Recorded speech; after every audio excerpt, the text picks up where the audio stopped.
सर्वशक्तिमान पिता और पुत्र पवित्र आत्मा के नाम में आमीन। परम पिता परमेश्वर और पवित्र आत्मा पुनर्जीवित ईश्वर स्वर्ग में पिता के दाहिने विराजमान प्रभु, हम आपको धन्यवाद देते हैं पिता। आज के सुंदर सवेरे में सारे दिल और मन से आपके पावन चरणों में कोटि कोटि प्रणाम करते हैं प्रभु कि आपने हमें सारी रात महिमा और आनंद से भर के पिता सुरक्षित रखा और सुबह में परमेश्वर मीठी नींद से हमें जगाया है। हमारे पूरे परिवार के साथ में, पूरे मंडली और कलीसिया के साथ में हमें आपने नाम ले ले करके जगाया है। तेरे कृपा भरे सवेरे के लिए धन्यवाद देते हैं प्रभु। हे ईश्वर, हम आपसे प्रार्थना करते हैं पिता कि आप सारा दिन सारा जीवन हमारे साथ में रह जाना प्रभु, विशेषकर अपने पवित्र आत्मा से हमें भर करके संचालित करना। हे मेरे पिता, हे मेरे ईश्वर, आप सर्वोच्च और सर्वशक्तिमान हैं। आपका प्रेम प्रभु अतुल्य है, आपका प्रेम अवर्णनीय है पिता। आपके प्रेम से बढ़ के संसार में कोई प्रेम नहीं करता, क्योंकि प्रभु यीशु आपने अपने प्रेम का प्रमाण दिया है। अब इसके लिए धन्यवाद देते हैं मेरे प्रभु। हम आपसे प्रार्थना करते हैं कि आप सारा दिन हमारे साथ में रहना पिता। हम जहाँ कहीं भी जाएं प्रभु, जहाँ कहीं भी रहे, जो कोई कार्य करे, उन्हीं के कामों में आप हमारे साथ रहना, हमारे पूरे परिवार के साथ में रहना, सभी हमारे ख्रिस्ती भाई बहनों के साथ में रहना। हे पिता, तेरे पवित्र वचनों को सुनने के लिए हमारे कान को खोल दे प्रभु, ताकि मैं एक दास की नहीं, एक शिष्य की नहीं, तेरे पवित्र वचनों को सुनने पाऊँ, ग्रहण करने पाऊँ प्रभु, और उस पर चलने पाऊँ। मेरे प्रभु, आपकी आज्ञा पालन में ही जीवन है प्रभु। आपकी आज्ञा पालन में ही सारे सृष्टि का उद्धार है, मुक्ति है। इसलिए पिता, मुझे मुक्ति के मार्ग पर ले चलिए। आज अपने दास के होठों को, जीभों को शुद्ध और पवित्र बनाइए प्रभु। उनके मुख में अपने शब्द रख दीजिए पिता। आज जो भी बातें इस जगह से की जाए, जिस विषय पर चर्चा किया जाए, वह विषय प्रभु यीशु सुनने वाले हर एक भाई बहनों के जीवन में 100 गुना फल लाए प्रभु। हम ये प्रार्थना करते हैं, हमारे प्रभु ख्रिस्त के नाम में मांगते हैं, आमीन। ख्रिस्त में मेरे प्यारे भाइयों और बहनों, प्रभु यीशु मसीह के पवित्र और सामर्थी नाम में आप सभी लोगों को जय यीशु। आज के सुंदर सवेरे में हम लोग उस राजाओं के राजा, उस प्रभुओं के प्रभु की महिमा करेंगे, जिस प्रभु ने बड़े प्यार और दुलार से एक माँ के समान में हमें प्यार करते हुए मीठी नींद से जगाया। सारी रात उन्होंने हमें संभाल कर रखा, दर्द से, पीड़ाओं से बचाया। किस प्रकार में हमें संभाल के रखा, सबसे महत्वपूर्ण और सबसे बड़ा ईश्वर के प्रेम का ये प्रमाण है। उन्होंने हमें एक दिन फिर से मौका दिया है, एक दिन फिर से हमें अवसर दिया है कि हम अपने ज़िंदगी के गलतियों के लिए, गुनाहों के लिए पश्चाताप करते हुए सच्चे हृदय से उस ईश्वर के योग्य बन जाएं, उसके स्वर्ग राज्य के योग्य बन जाएं।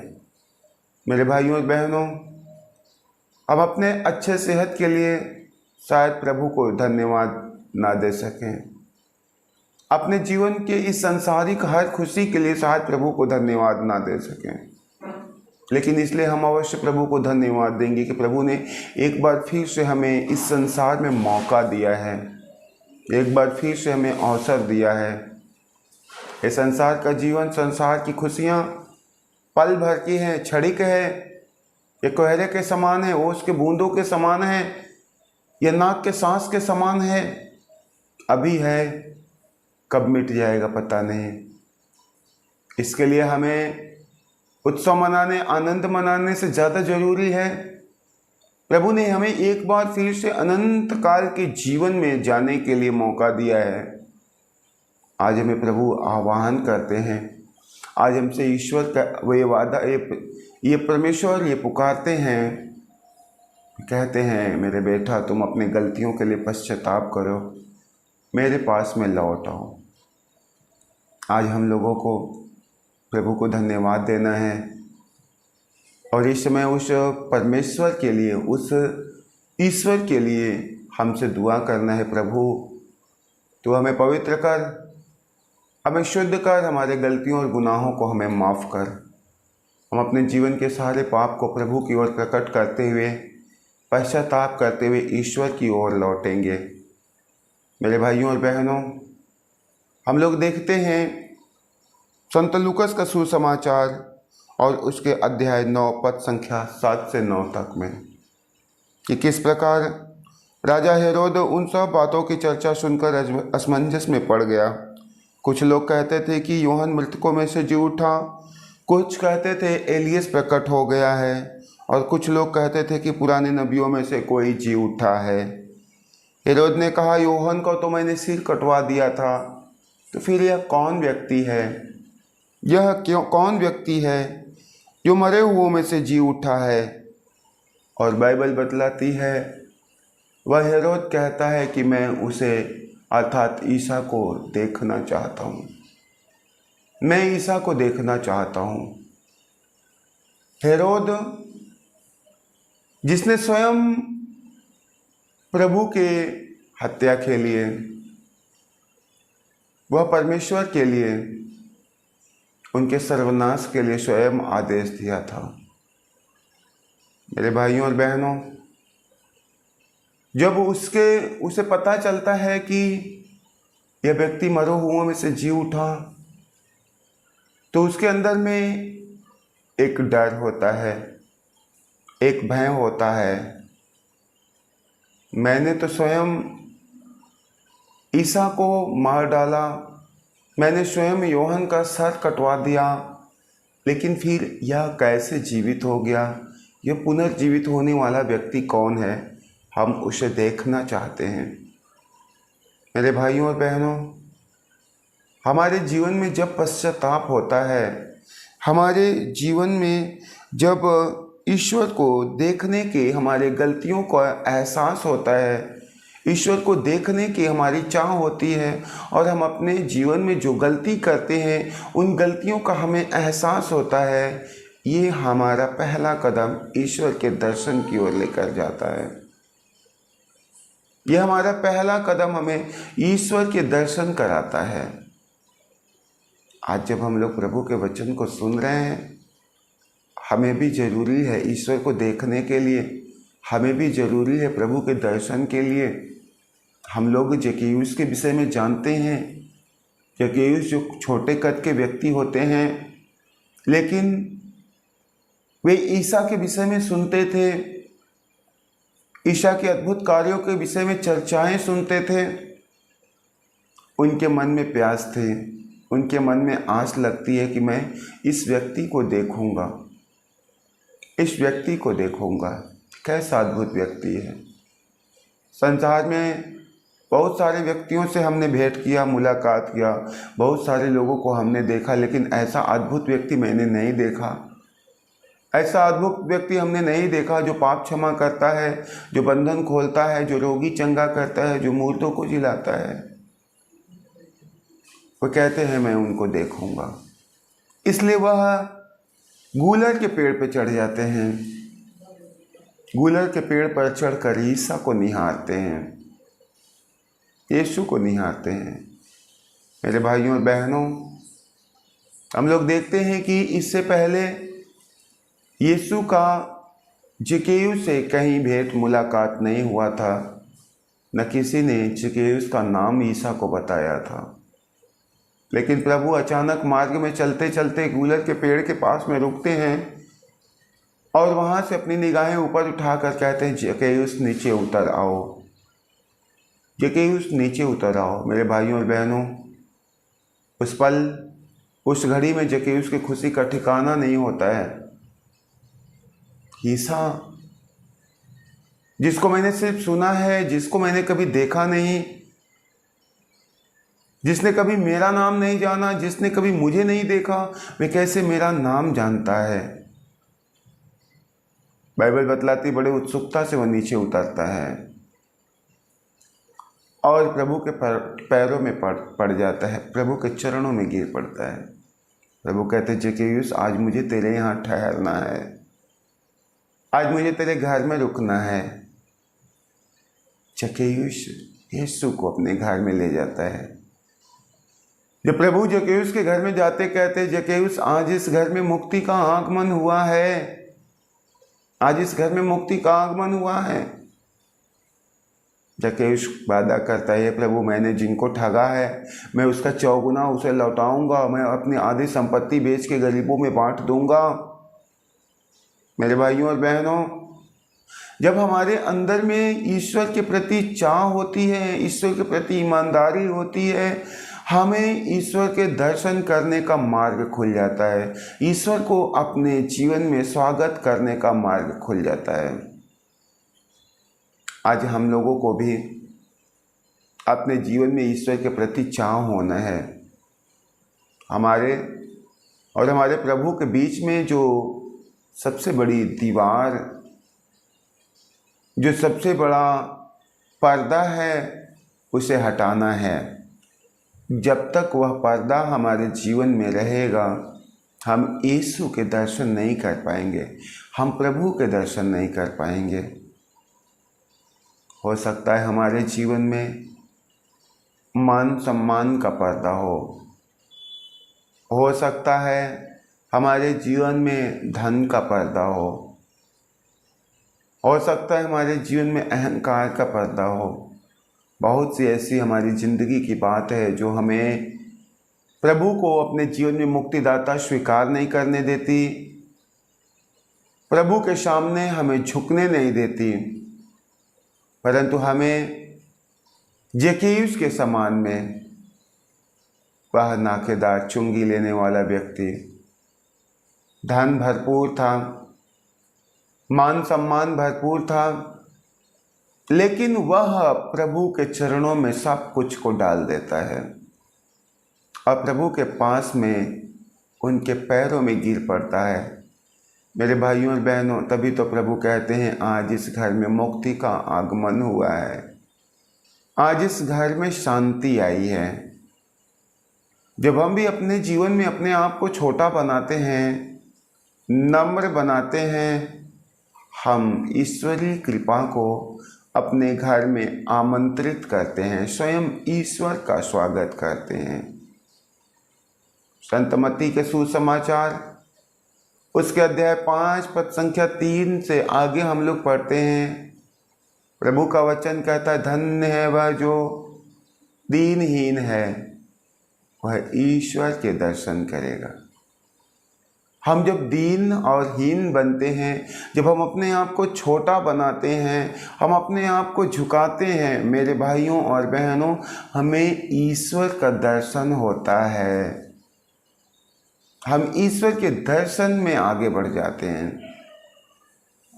तो आज हमें छोटा बनना है, आज हमें नम्र और विनम्र बनना है, हमें झुकना है। किसी बात का एटीट्यूड हमारे अंदर में रहेगा, किसी भी बात की मैं की आत्मा हमारे अंदर में रहेगी, हम कभी ईश्वर को नहीं देख पाएंगे, हम कभी प्रभु के दर्शन नहीं कर पाएंगे। प्रभु ने अपने पवित्र वचन में कहा है, घमंडी हृदय सदा अपने जीवन में बुरे ही दिन देखेगा। जिसके अंदर में घमंड होगा, जिसके अंदर में अहंकार होगा, वह व्यक्ति अपने मन में कभी भ्रम ना पाले कि उसको ईश्वर की कृपा मिलेगी। ये सत्य है, उसके घमंड ने उसके लिए नरक का द्वार खोल दिया है, उसके घमंडी व्यवहार ने उसके जीवन में विपत्तियों को आमंत्रित किया है। इसलिए आज हमें और आप एक एक लोगों को अपने अंदर में जांचना है, परखना है, हमें खोजना है, क्या मेरे अंदर में लचकपन है, क्या मेरे अंदर में नम्रता है, क्या मेरे अंदर में विनम्रता है, या मेरे अंदर में घमंड है, मेरे अंदर में अहंकार है। मेरे भाइयों और बहनों, यदि मेरे अंदर में नम्रता है, हमें और नम्रता में आगे से आगे बढ़ते जाना है। मेरे अंदर में विनम्रता है, झुकाव है, लचकपन है, हमें और आगे बढ़ना है। लेकिन यदि मेरे अंदर में घमंड है, मेरे अंदर में अहंकार है, हमें उसे निकाल कर फेंक देना है। प्रभु ने कहा हुआ है, तुम में से जो कोई पाप करता है वो उन्नति नहीं करेगा, परंतु जो उसको प्रकट करके छोड़ देता है उस पर दया की जाएगी। आज हम लोगों को अपनी जिंदगी के पाप को प्रकट करना है, अपने जिंदगी के गुनाह को मान लेना है, उसे प्रकट करके छोड़ देना है। जब हम छोड़ते हैं मेरे भाइयों और बहनों, ईश्वर हम पर कृपा करता है। प्रभु ने बहुतायत से रोगियों को चंगा किया, बहुतायत से बंधन में पड़े हुए लोगों को आज़ाद किया, और उन्होंने उससे कहा, मेरे बेटा तो फिर से पाप मत करना, मेरी बेटी तो फिर से पाप मत करना। प्रभु चंगाइयाँ देते हुए लोगों को यह हिदायत देते थे, यह चेतावनी दिया करते थे कि तुम फिर से पाप मत करना। इसका मतलब पाप मनुष्य के जीवन में समस्या का कारण बन जाता है। पाप के कारण मनुष्य समस्याओं में घिर जाता है। इसलिए प्रभु बार बार कहते हैं, फिर से पाप मत करना, फिर से पाप मत करना। इसलिए आज हम अपने जीवन में जहाँ कहीं भी हैं, जिस जगह पर खड़े हैं, धार्मिकता में हो, भलाई के कामों में हो, सत्कर्मों में हो, पुण्य के कर्मों में हो, अच्छी बात है। यदि हम पाप में हों, झूठ में, बेईमानी में, चुगलाई में, नशे में, शराब में और नाना प्रकार के कुकर्म में यदि हम लिप्त हैं, आज हमें उसे प्रकट करके छोड़ देना है। आइए हम लोग अपने आँखों को बंद करेंगे, इसमें सच्चे हृदय से अपने शारीरिक आत्मिक उन्नति के लिए, अपने पारिवारिक उन्नति के लिए हम लोग अपनी ज़िंदगी के सारे गलतियों को स्वीकार करेंगे, प्रभु को अपने घर में जक्कैयुस के नाई आमंत्रित करेंगे। ऐ सर्वशक्तिमान ईश्वर और परम पिता परमेश्वर, हम आपको धन्यवाद देते हैं प्रेमी पिता, सारे दिल और मन से, सारी आत्मा से। प्रभु आपने अपने पवित्र वचन में कहा है कि मैं तुम्हें अपना दास नहीं अपना मित्र जानता हूँ, इसलिए मैं तुमसे कुछ भी नहीं छुपाता हूँ, मैं सारी बातें तुमको बता देता हूँ। हे प्रभु यीशु, हम आपके इस कृपा भरे संबोधन के लिए, प्रभु तेरे कृपा भरे सहयोग के लिए हम तुझे धन्यवाद देते हैं पिता, कि तू हमें कुछ भी नहीं छुपाता है, तू हमें स्वर्ग राज्य में अपने साथ में लेकर के जाना चाहता है। हे प्रभु, आज तेरे इस सुंदर शिक्षा को हम ग्रहण करते हैं पिता। आज हम अपनी ज़िंदगी के सारे गलतियों को मान लेते हैं प्रभु।